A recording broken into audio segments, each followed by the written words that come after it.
DD Punjabi ਦੇ programme ਖਾਸ ਖਬਰ ਇੱਕ ਨਜ਼ਰ 'ਚ ਤੁਹਾਡਾ ਸਭ ਦਾ ਸਵਾਗਤ। ਮੈਂ ਹਾਂ ਰੀਮਾ। ਆਪਣੇ ਇਸ ਪ੍ਰੋਗਰਾਮ ਦੇ ਵਿੱਚ ਅਸੀਂ ਖਬਰਾਂ ਦੇ ਪਿੱਛੇ ਲੁਕੀ ਹੋਈ ਸੱਚਾਈ ਨੂੰ, ਉਹਨਾਂ ਦੇ ਪਿੱਛੇ ਲੁਕੇ ਹੋਏ ਤੱਥਾਂ ਨੂੰ ਉਜਾਗਰ ਕਰਦੇ ਹਾਂ ਤੇ ਇਹ ਕੰਮ ਕਰਦੇ ਨੇ ਸਾਡੇ ਸਟੂਡੀਓ 'ਚ ਮੌਜੂਦ ਮਾਹਰ ਮਹਿਮਾਨ। ਅੱਜ ਜਿਹੜੇ ਸਾਡੇ ਸਟੂਡੀਓ ਦੇ ਵਿੱਚ ਮਾਹਰ ਪਹੁੰਚੇ ਨੇ ਉਹ ਨੇ ਸੀਨੀਅਰ ਪੱਤਰਕਾਰ ਜੋਗਿੰਦਰ ਸੰਧੂ ਜੀ। ਆਓ ਉਹਨਾਂ ਦਾ ਸਵਾਗਤ ਕਰਦੇ ਹਾਂ। ਸੰਧੂ ਸਾਹਿਬ, ਬਹੁਤ ਬਹੁਤ ਸਵਾਗਤ ਹੈ ਤੁਹਾਡਾ। ਧੰਨਵਾਦ ਜੀ ਰੀਮਾ ਜੀ, ਧੰਨਵਾਦ। ਰੁੱਖ ਕਰ ਲੈਂਦੇ ਅੱਜ ਦੀ ਪਹਿਲੀ ਖਬਰ ਦੇ ਵੱਲ। ਕਿਸਾਨ ਜਥੇਬੰਦੀਆਂ ਅਤੇ ਸਰਕਾਰ ਦੇ ਵਿਚਕਾਰ ਜੋ ਟਕਰਾਅ ਚੱਲ ਰਿਹਾ ਹੈ ਉਸ ਦੇ ਵਿਚਕਾਰ ਹੁਣ ਸੁਪਰੀਮ ਕੋਰਟ ਵਿਚੋਲਗੀ ਕਰ ਸਕਦੀ, ਇਹੋ ਜਿਹੀਆਂ ਖਬਰਾਂ ਨੇ। ਇਹਦੇ ਬਾਰੇ ਕੀ ਕਹਿਣਾ ਚਾਹੋਗੇ? ਬੜਾ ਅਹਿਮ ਮੁੱਦਾ ਰੀਮਾ ਜੀ, ਜਿਹੜਾ ਪਿਛਲੇ 3 ਮਹੀਨਿਆਂ ਤੋਂ ਚੱਲ ਰਿਹਾ ਹੈ। ਜਦੋਂ ਤੋਂ ਕਿਸਾਨ ਕੇਂਦਰ ਵੱਲੋਂ ਪਾਸ ਕੀਤੇ ਗਏ 3 ਖੇਤੀ ਬਿੱਲਾਂ ਨੂੰ ਲੈ ਕੇ ਉਹਨਾਂ ਦਾ ਵਿਰੋਧ ਕਰ ਰਹੇ ਆ ਔਰ ਮੰਗ ਇਹੋ ਕਰ ਰਹੇ ਆ ਕਿ ਇਹਨਾਂ ਬਿੱਲਾਂ ਨੂੰ ਪੂਰੀ ਤਰ੍ਹਾਂ ਨਾਲ ਰੱਦ ਕੀਤਾ ਜਾਵੇ ਜੀ। ਦੂਜੇ ਪਾਸੇ ਸਰਕਾਰ ਜਿਹੜੀ ਹੈ ਉਹ ਵਾਰ-ਵਾਰ ਇਹੋ ਕਹਿੰਦੀ ਆ ਰਹੀ ਹੈ, ਹੁਣ ਵੀ ਇਹੋ ਕਹਿ ਰਹੀ ਹੈ ਕਿ ਅਸੀਂ ਇਹਦੇ ਵਿੱਚ ਸੋਧ ਕਰਨ ਲਈ ਤਿਆਰ ਹਾਂ।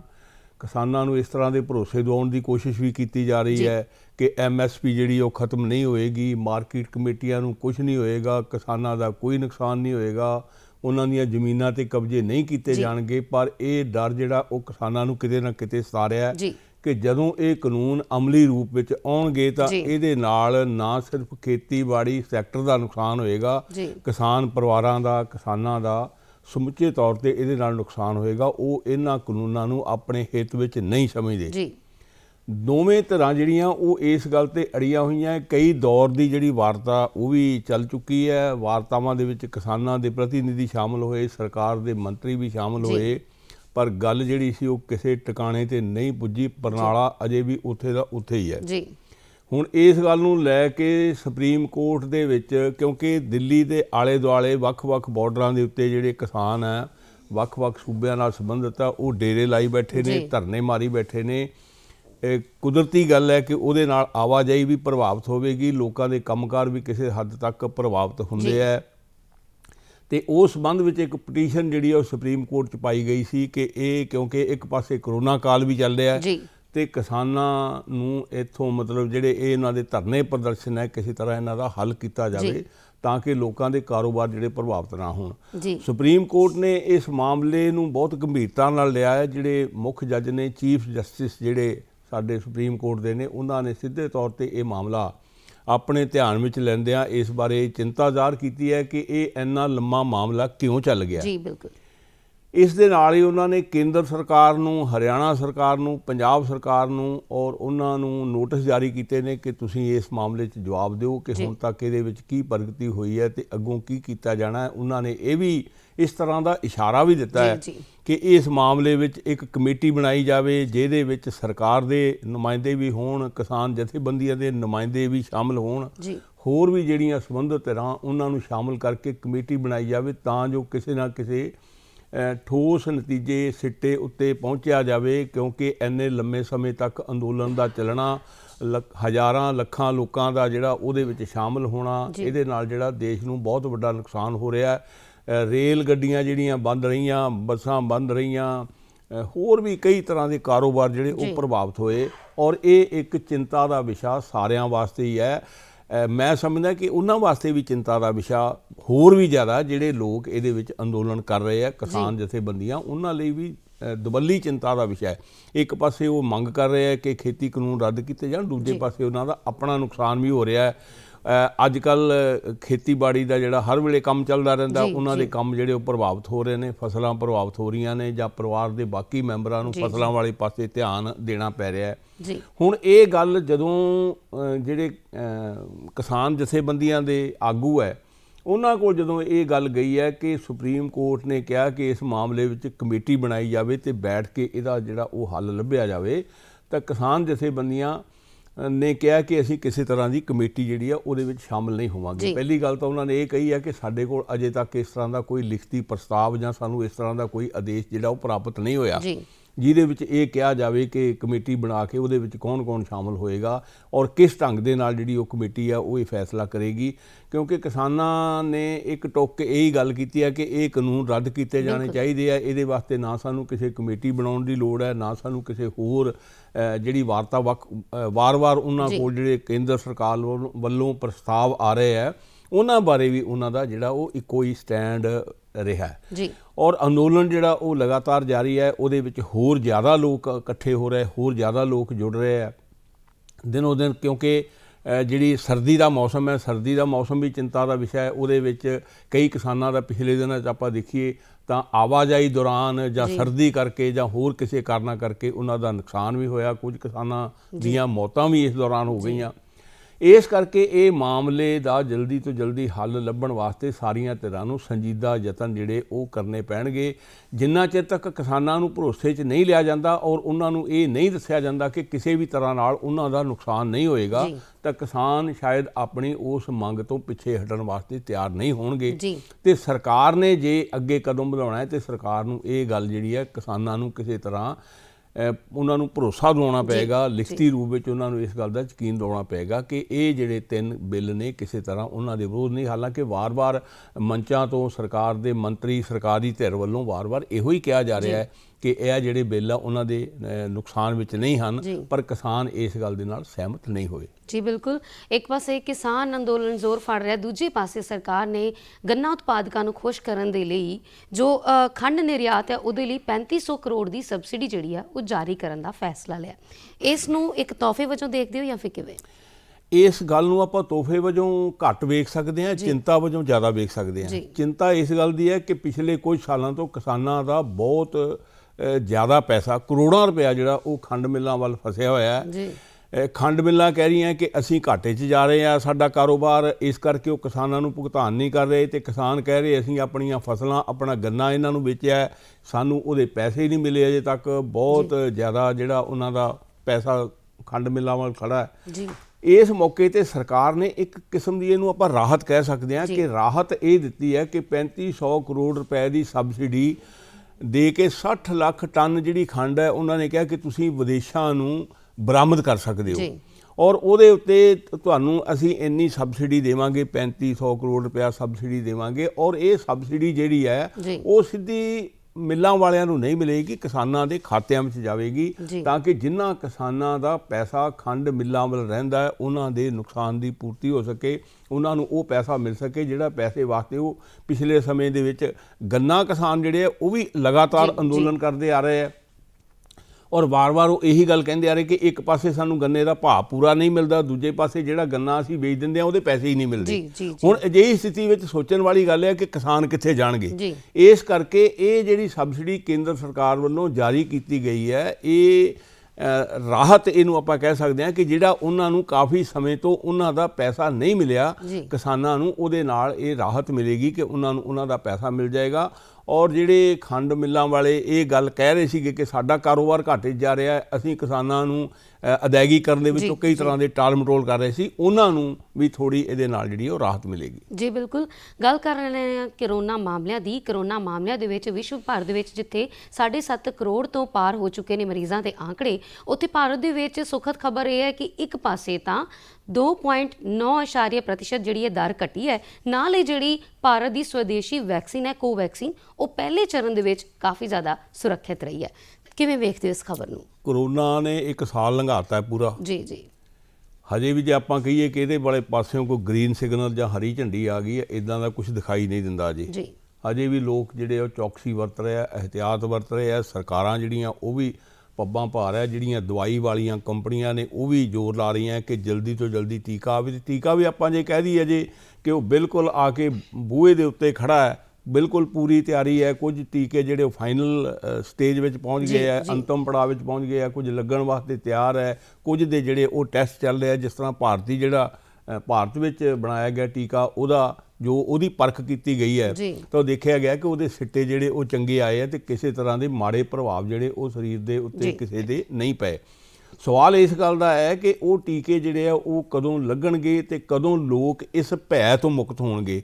ਹੁਣ ਇਹ ਬਿਮਾਰੀ ਜਿਹੜੀ ਹੈ, ਬਿਮਾਰੀ ਦੇ ਨਾਲ ਨਾਲ ਲੋਕਾਂ ਵਾਸਤੇ ਇੱਕ ਭੈ ਬਣ ਗਈ ਹੈ ਉਹਨਾਂ ਦੇ ਦਿਮਾਗ ਵਿੱਚ। ਹਾਲਾਂਕਿ ਲੋਕ ਇਸ ਦੇ ਬਾਵਜੂਦ ਆਪਣੇ ਕੰਮ ਧੰਦੇ ਕਰ ਰਹੇ ਆ, ਲੋਕ ਕੰਮ ਧੰਦੇ ਵੀ ਕਰ ਰਹੇ ਆ, ਕਰੋਨਾ ਤੋਂ ਪੀੜਤ ਵੀ ਹੋ ਰਹੇ ਆ, ਇਲਾਜ ਵੀ ਕਰਵਾ ਰਹੇ ਆ ਤੇ ਕਰੋਨਾ ਦੇ ਨਾਲ ਕਿਸੇ ਨਾ ਕਿਸੇ ਹੱਦ ਤੱਕ ਜਿਹੜੀਆਂ ਉਹ ਮੌਤਾਂ ਵੀ ਘੱਟ ਜਾਂ ਵੱਧ ਹੋ ਰਹੀਆਂ। ਕੁਝ ਦੇਸ਼ਾਂ ਦੇ ਵਿੱਚ ਫਿਰ ਗੰਭੀਰ ਕਿਸਮ ਦਾ ਜਿਹੜਾ ਸੰਕਟ ਉਹ ਬਣਿਆ, ਯੂਰਪੀਅਨ ਦੇਸ਼ਾਂ ਦੇ ਵਿੱਚ ਖਾਸ ਕਰਕੇ, ਔਰ ਉੱਥੇ ਉਹਨਾਂ ਨੂੰ ਫਿਰ ਲੋਕਡਾਊਨ ਵਰਗੇ ਜਾਂ ਪਾਬੰਦੀਆਂ ਜਿਹੜੀਆਂ ਸਖਤ ਪਾਬੰਦੀਆਂ ਉਹ ਲਾਉਣੀਆਂ ਪਈਆਂ।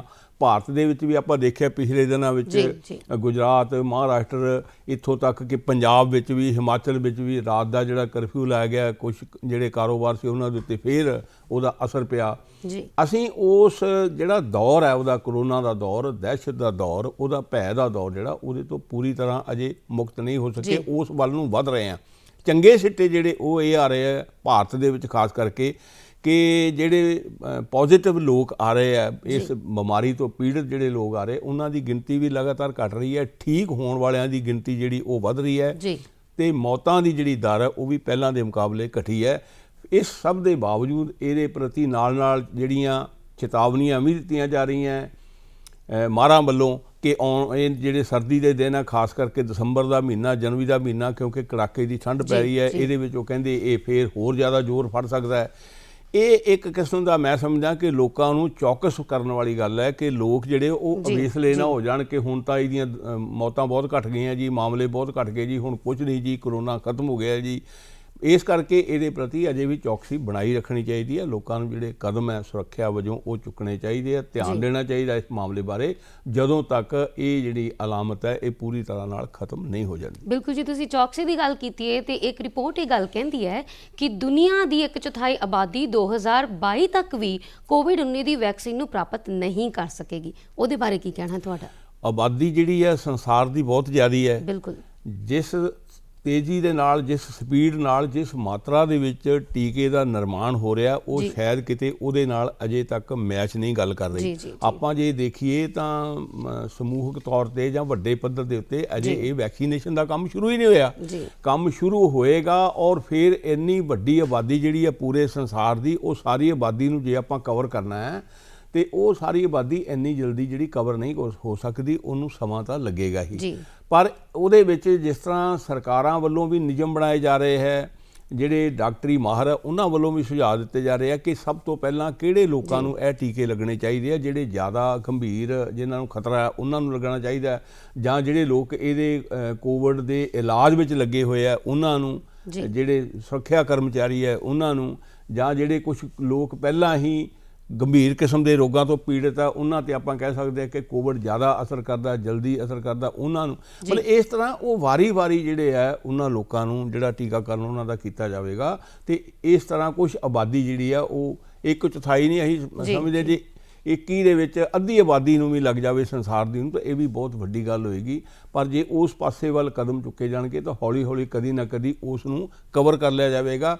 ਕੁਝ ਲੋਕ ਜਿਹੜੇ ਉਹ ਪਹਿਲਾਂ ਹੀ ਠੀਕ ਹੋ ਰਹੇ, ਅਹਿਤਿਆਤ ਰੱਖ ਕੇ ਠੀਕ ਹੋ ਰਹੇ ਹੈ, ਕੁਝ ਜਿਹੜੇ ਉਹ ਇਮਿਊਨਿਟੀ ਵਧਾ ਕੇ ਠੀਕ ਹੋ ਰਹੇ ਹੈ, ਕੁਝ ਟੀਕੇ ਨਾਲ ਠੀਕ ਹੋ ਜਾਣਗੇ, ਤਾਂ ਕਿਤੇ ਨਾ ਕਿਤੇ ਇਸ ਰੋਗ ਨੂੰ ਨੱਥ ਪਾਈ ਜਾ ਸਕੇਗੀ। ਬਿਲਕੁਲ ਜੀ, ਰੁਕ ਕਰ ਲੈਂਦੇ ਅਗਲੀ ਖਬਰ ਦੇ ਵੱਲ। JEE ਮੇਨ ਦੀ ਪ੍ਰੀਖਿਆ ਹੁਣ ਸਾਲ ਦੇ ਵਿੱਚ 4 ਵਾਰੀ ਹੋਏਗੀ ਤੇ ਹੋਰ ਵੀ ਕਈ ਸੋਧਾਂ ਕੀਤੀਆਂ ਗਈਆਂ ਨੇ। ਸੰਧੂ ਸਾਹਿਬ, ਕੀ ਨੇ ਇਹ ਸੋਧਾਂ?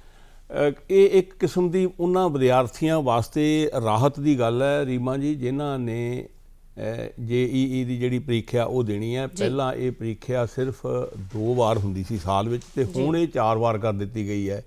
ਖਾਸ ਕਰਕੇ ਕਰੋਨਾ ਦੌਰਾਨ ਜਿਹੜੇ ਵਿਦਿਆਰਥੀ ਹੈ ਉਹਨਾਂ ਦਾ ਪੜ੍ਹਾਈ ਦਾ ਬਹੁਤ ਨੁਕਸਾਨ ਹੋਇਆ, ਔਰ ਇਸ ਤਰ੍ਹਾਂ ਦੇ ਜਿਹੜੇ ਹਾਇਰ ਕਿਸਮ ਦੇ ਐਗਜ਼ਾਮ ਹੈ, ਪ੍ਰੀਖਿਆਵਾਂ ਜਿਹੜੀਆਂ ਉਹ ਦੇਣ ਲਈ ਉਹਨਾਂ ਨੂੰ ਬਹੁਤ ਤਿਆਰੀ ਕਰਨੀ ਪੈਂਦੀ ਹੈ, ਔਰ ਉਹ ਕਈ ਵਾਰ ਜਿਹੜੀ ਪ੍ਰੋਪਰ ਤਿਆਰੀ ਨਹੀਂ ਕਰ ਸਕਦੇ। ਜਿਸ ਤਰ੍ਹਾਂ ਕੋਵਿਡ ਤੋਂ ਲੋਕ ਪ੍ਰਭਾਵਿਤ ਹੋਏ, ਘਰਾਂ 'ਚ ਬੈਠ ਕੇ ਪੜ੍ਹਾਈ ਉਹਨਾਂ ਦੀ ਬੰਦ ਹੋ ਗਈ, ਉਹਨਾਂ ਨੂੰ ਜਿਹੜੇ ਸੀ ਉਹਦੇ ਮੌਕੇ ਅਧਿਐਨ ਦੇ ਨਹੀਂ ਮਿਲ ਸਕੇ, ਤੇ ਉਹ ਕਿਤੇ ਨਾ ਕਿਤੇ ਉਸ ਜਿਹੜੇ 2 ਟੈਸਟ ਹੁੰਦੇ ਸੀ ਉਹਨਾਂ ਦੇ ਵਿੱਚ ਲੋੜੀਂਦੀ ਸਫਲਤਾ ਹਾਸਲ ਨਹੀਂ ਕਰ ਸਕਦੇ ਸੀਗੇ, ਉਹਦੇ ਵਿੱਚ ਉਹਨੇ ਨੰਬਰ ਹਾਸਲ ਨਹੀਂ ਕਰ ਸਕਦੇ ਸੀ। ਇਸ ਕਰਕੇ ਉਹਨਾਂ ਨੂੰ ਇਹ ਮੌਕੇ ਦਿੱਤੇ ਗਏ ਕਿ ਹੁਣ ਉਹ 4 ਵਾਰੀ ਆਪਣੀ ਪ੍ਰੀਖਿਆ ਦੇ ਸਕਣਗੇ। ਉਹਦੇ ਵਿੱਚ ਕੁਝ ਇਹ ਵੀ ਵਿਵਸਥਾ ਕੀਤੀ ਗਈ ਹੈ ਕਿ ਕੁਝ ਜਿਹੜੇ ਸਵਾਲ ਇਸ ਤਰ੍ਹਾਂ ਦੇ ਹੋਣਗੇ ਜਿਨ੍ਹਾਂ ਦੀ ਪਹਿਲਾਂ ਨੈਗੇਟਿਵ ਮਾਰਕਿੰਗ ਹੁੰਦੀ ਸੀ, ਨੈਗੇਟਿਵ ਮਾਰਕਿੰਗ ਜਿਹੜੀ ਹੈ ਉਹ ਉਹਨਾਂ ਦੀ ਨਹੀਂ ਹੋਏਗੀ, ਔਰ ਉਹਨਾਂ ਨੂੰ ਛੋਟ ਵੀ ਦਿੱਤੀ ਜਾਏਗੀ ਕਿ ਤੁਸੀਂ ਇੰਨੇ ਸਵਾਲਾਂ 'ਚੋਂ ਇੰਨੇ ਕਰ ਸਕਦੇ ਹੋ, ਤਾਂ ਉਹਦੇ ਨਾਲ ਜਿਹੜਾ ਤੁਸੀਂ ਸਫਲਤਾ ਹਾਸਲ ਕਰ ਸਕਦੇ ਹੋ, ਉਹ ਟੈਸਟ ਤੁਹਾਡਾ ਕਲੀਅਰ ਹੋ ਸਕਦਾ ਹੈ। ਤੇ ਜਿਹੜੇ 4 ਟੈਸਟਾਂ ਦੇ ਵਿੱਚ ਜਿਹੜੇ ਉਹਨਾਂ ਦੇ ਸਭ ਤੋਂ ਵੱਧ ਨੰਬਰ ਹੋਣਗੇ, ਉਹਨਾਂ ਦੇ ਆਧਾਰ ਦੇ ਉੱਤੇ ਉਹਨਾਂ ਦਾ ਨਤੀਜਾ ਮਿਥਿਆ ਜਾਵੇਗਾ, ਔਰ ਫਿਰ ਉਹ ਅੱਗੇ ਜਿਹੜੇ ਆ ਉਹ ਦਾਖਲਾ ਲੈ ਸਕਣਗੇ। ਬਿਲਕੁਲ ਜੀ, ਕਾਨੂੰਨ ਤੇ ਅਨੁਸ਼ਾਸਨ ਦੋਵੇਂ ਨਾਲੋਂ ਨਾਲ ਚੱਲਦੇ ਨੇ। ਸੋ ਅਨੁਸ਼ਾਸਨਹੀਨਤਾ ਦੇ ਮਾਮਲੇ ਦੇ ਵਿੱਚ ਪੰਜਾਬ ਤੇ ਹਰਿਆਣਾ ਹਾਈ ਕੋਰਟ ਨੇ ਪਹਿਲੀ ਵਾਰੀ 16 ਜੱਜਾਂ ਦੇ ਉੱਪਰ ਕਾਰਵਾਈ ਕੀਤੀ ਹੈ। ਕਿਵੇਂ ਵੇਖਦੇ ਹੋ ਇਹਨੂੰ? ਅਦਾਲਤੀ ਮਾਮਲਾ ਹੈ ਤੇ ਅਦਾਲਤ ਨੇ ਇਸ ਸੰਬੰਧ ਦੇ ਵਿੱਚ ਕਦਮ ਚੁੱਕਿਆ ਹੈ ਜੀ। ਕਿ ਜਿਹੜੇ ਜੱਜ ਨੇ ਉਹ ਕਿਤੇ ਨਾ ਕਿਤੇ ਉਹਨਾਂ ਨੇ ਆਪਣੇ ਕੰਮਾਂ ਦੇ ਵਿੱਚ ਅਨੁਸ਼ਾਸਨਹੀਨਤਾ ਵਰਤੀ ਹੈ, ਅਣਗਹਿਲੀ ਵਰਤੀ ਹੈ। ਇਹਦੇ ਵਿੱਚ ਇੱਕ ਮਾਮਲਾ ਬੜਾ ਪਿਛਲੇ ਦਿਨੀ ਚਰਚ ਰਿਹਾ ਸੀ ਜੰਮੂ ਕਸ਼ਮੀਰ ਦਾ, ਉੱਥੇ ਕਠੂਆ ਦੇ ਵਿੱਚ ਇੱਕ ਜਿਹੜਾ ਸੀ ਉਹ ਰੇਪ ਦੇ ਨਾਲ ਸੰਬੰਧਿਤ ਮਾਮਲਾ ਸੀਗਾ। ਉਹਦੀ ਸੁਣਵਾਈ ਦੇ ਵਿੱਚ ਪੰਜਾਬ ਨਾਲ ਸੰਬੰਧਿਤ ਇੱਕ ਜਿਹੜੇ ਮੁੱਖ ਜੱਜ ਸੀਗੇ ਉਹਨਾਂ ਨੂੰ ਵੀ ਇਸ ਮਾਮਲੇ ਦੇ ਵਿੱਚ ਲਿਆ ਗਿਆ, ਉਹਨਾਂ ਦੇ ਖਿਲਾਫ ਵੀ ਜਿਹੜੀ ਕਾਰਵਾਈ ਹੈ ਉਹਦੇ ਸੰਕੇਤ ਦਿੱਤੇ ਗਏ ਆ। ਹੋਰ ਵੀ ਬਹੁਤ ਸਾਰੇ ਜੱਜ ਆ ਜਿਹੜੇ ਉਹਨਾਂ ਦੇ ਖਿਲਾਫ ਕਿਹਾ ਗਿਆ ਕਿ ਉਹਨਾਂ ਨੇ ਆਪਣੇ ਮਾਮਲੇ ਵਿੱਚ ਕਿਤੇ ਨਾ ਕਿਤੇ ਅਣਗਹਿਲੀ ਵਰਤੀ ਹੈ, ਕੁਤਾਹੀ ਵਰਤੀ ਹੈ, ਅਨੁਸ਼ਾਸਨਹੀਨਤਾ ਵਰਤੀ ਹੈ ਤੇ ਹਾਈ ਕੋਰਟ ਨੇ ਉਹਨਾਂ ਦੇ ਖਿਲਾਫ ਜਿਹੜੀ ਉਹ ਕਾਰਵਾਈ ਦੇ ਨਿਰਦੇਸ਼ ਦਿੱਤੇ ਆ। ਮਤਲਬ ਸਾਨੂੰ ਜਿਹੜੀ ਸਾਡੀ ਨਿਆਂਪਾਲਿਕਾ ਹੈ ਉਹਦਾ ਮਿਆਰ ਜਾਂ ਉਹਦਾ ਜਿਹੜਾ ਜੋ ਵੀ ਕਿਰਦਾਰ ਵਕਾਰ ਹੈ ਉਸ ਨੂੰ ਬਰਕਰਾਰ ਰੱਖਿਆ ਜਾਣਾ ਚਾਹੀਦਾ, ਕਿਉਂਕਿ ਬਹੁਤ ਸਾਰੀ ਟੇਕ ਸਾਡੇ ਦੇਸ਼ ਦੀ ਜਿਹੜੀ ਹੈ ਇਹ ਬੜਾ ਮਹੱਤਵਪੂਰਨ ਇੱਕ ਥੰਮ ਹੈ। ਜਿਵੇਂ ਵਿਧਾਨ ਪਾਲਿਕਾ ਹੈ, ਕਾਰਜਪਾਲਿਕਾ ਹੈ, ਉਹਦੇ ਨਾਲ ਨਿਆਂਪਾਲਿਕਾ ਇੱਕ ਬਹੁਤ ਮਹੱਤਵਪੂਰਨ ਥੰਮ ਹੈ। ਚੌਥਾ ਥੰਮ ਜਿਹੜਾ ਉਹ ਪ੍ਰੈਸ ਨੂੰ ਕਿਹਾ ਜਾਂਦਾ ਹੈ। ਔਰ ਇਹ ਚਾਰੇ ਥੰਮ ਜੇ ਪੂਰੀ ਤਰ੍ਹਾਂ ਦੇ ਨਾਲ ਇਹਦੀ ਇਮਾਰਤ ਦਾ ਭਾਰ ਚੁੱਕਣਗੇ ਤੇ ਫੇਰ ਹੀ ਇਮਾਰਤ ਜਿਹੜੀ ਉਹ ਕਾਇਮ ਰਹਿ ਸਕਦੀ ਹੈ। ਜੇ ਉਹਦੇ ਵਿੱਚ ਕਿਤੇ ਨਾ ਕਿਤੇ ਸਾਰੇ ਥੰਮ ਅਣਗਹਿਲੀ ਕਰਨ ਲੱਗ ਪਏ, ਨਿਆਂਪਾਲਿਕਾ ਤੋਂ ਇਸ ਤਰ੍ਹਾਂ ਦੀ ਕਦੀ ਤਵੱਕੋ ਨਹੀਂ ਕੀਤੀ ਜਾਂਦੀ ਕਿ ਉਹਦੇ ਕੋਲ ਕੋਈ ਮਾਮਲਾ ਜਾਵੇ ਤੇ ਉੱਥੇ ਜਾ ਕੇ ਕਿਸੇ ਤਰ੍ਹਾਂ ਦੀ ਕੋਈ 19-21 ਫਰਕ ਹੋਵੇ ਜਾਂ ਉਹਨੂੰ ਮੈਰਿਟ ਦੇ ਆਧਾਰ ਦੇ ਉੱਤੇ ਜਾਂ ਗੁਣਾਂ ਦੇ ਆਧਾਰ ਦੇ ਉੱਤੇ ਉਹਦਾ ਕੋਈ ਨਤੀਜਾ ਜਿਹੜਾ ਉਹ ਦੇਣ ਦੀ ਬਜਾਏ ਉਹਨੂੰ ਕਿਸੇ ਹੋਰ ਮਾਪਦੰਡ ਵਰਤ ਕੇ ਉਹਦੇ ਵਿੱਚ ਕੋਈ ਫੈਸਲਾ ਕੀਤਾ ਜਾਵੇ। ਇਸ ਕਰਕੇ ਹਾਈ ਕੋਰਟ ਦਾ ਇਹ ਫੈਸਲਾ ਸਵਾਗਤਯੋਗ ਇਸ ਕਰਕੇ ਆ ਕਿ ਆਉਣ ਵਾਲੇ ਦਿਨਾਂ ਦੇ ਵਿੱਚ ਜਿਹੜੇ ਲੋਕ ਇਹਦੇ ਵਿੱਚ ਕੰਮ ਕਰ ਰਹੇ ਆ, ਅਦਾਲਤਾਂ ਦੇ ਵਿੱਚ ਜੱਜ ਜਾਂ ਹੋਰ ਜਿੰਨੇ ਵੀ ਲੋਕ ਇਹਦੇ ਵਿੱਚ ਕੰਮ ਕਰ ਰਹੇ ਆ, ਉਹਨਾਂ ਨੂੰ ਇਸ ਗੱਲ ਦੇ ਬਾਰੇ ਗਿਆਨ ਹੋਏਗਾ ਔਰ ਉਹ ਚੌਕਸ ਹੋਣਗੇ ਕਿ ਅਸੀਂ ਕਿਸ ਢੰਗ ਨਾਲ ਕੰਮ ਕਰਨਾ ਹੈ। ਬਿਲਕੁਲ ਜੀ, ਰੁੱਖ ਕਰ ਲੈਣੇ ਅਗਲੀ ਖਬਰ ਦੇ ਵੱਲ। VIP ਕਲਚਰ ਨੂੰ ਖਤਮ ਕਰਨ ਦੇ ਲਈ ਅਤੇ ਸੁਰੱਖਿਆ ਕਾਰਨਾਂ ਕਰਕੇ ਪੰਜਾਬ ਸਰਕਾਰ ਨੇ 1988 ਤੋਂ ਪਹਿਲਾਂ ਵਾਲੇ ਫੈਂਸੀ ਨੰਬਰਾਂ ਨੂੰ ਬੰਦ ਕਰਨ ਦੇ ਹੁਕਮ ਜਾਰੀ ਕੀਤੇ ਨੇ। ਇਹਦੇ ਨਾਲ ਕਿੰਨਾ ਕੁ ਫਰਕ ਪਏਗਾ? ਬਹੁਤ ਫਰਕ ਪਏਗਾ ਇਸ ਕਰਕੇ ਕਿ ਲੋਕ ਉਹਨਾਂ ਨੂੰ ਆਪਣਾ ਵਕਾਰ ਦਾ ਸਵਾਲ ਬਣਾ ਲੈਂਦੇ ਔਰ ਉਹਨਾਂ ਨੰਬਰਾਂ ਨੂੰ ਪੁਰਾਣਿਆਂ ਨੂੰ ਛੱਡਣਾ ਨਹੀਂ ਚਾਹੁੰਦੇ। ਔਰ ਉਹ ਸੁਰੱਖਿਆ ਦੇ ਨਜ਼ਰੀਏ ਤੋਂ, ਕਿਉਂਕਿ ਹੁਣ ਜਿਹੜੇ ਅੱਗੇ ਡਿਜੀਟਲ ਜਿਹੜੇ ਨੰਬਰ ਆ ਉਹ ਲੱਗ ਰਹੇ ਆ, ਜਿਹੜੀਆਂ ਇਲੈਕਟ੍ਰੋਨਿਕ ਜਿਹੜੀਆਂ ਨੰਬਰ ਪਲੇਟਾਂ ਉਹ ਲੱਗ ਰਹੀਆਂ, ਕਿਉਂਕਿ ਅਸੀਂ ਅਤੀ ਆਧੁਨਿਕਤਾ ਦੇ ਦੌਰ ਵਿੱਚ ਦਾਖਲ ਹੋ ਚੁੱਕੇ ਹਾਂ। ਉਸ ਤਰ੍ਹਾਂ ਦੇ ਮਾਪਦੰਡ ਅਪਣਾਏ ਜਾ ਰਹੇ ਆ, ਉਸ ਤਰ੍ਹਾਂ ਦੀਆਂ ਨੰਬਰ ਪਲੇਟਾਂ ਲੱਗ ਰਹੀਆਂ, ਉਹ ਨੰਬਰ ਲੱਗ ਰਹੇ ਆ ਤੇ ਪੁਰਾਣੇ ਨੰਬਰ ਜਿਹੜੇ ਸੀ ਉਹ ਉਹਦੇ ਵਿੱਚ ਕਿਤੇ ਨਾ ਕਿਤੇ ਰੁਕਾਵਟ ਬਣਦੇ ਆ ਸੁਰੱਖਿਆ ਦੇ ਨਜ਼ਰੀਏ ਤੋਂ।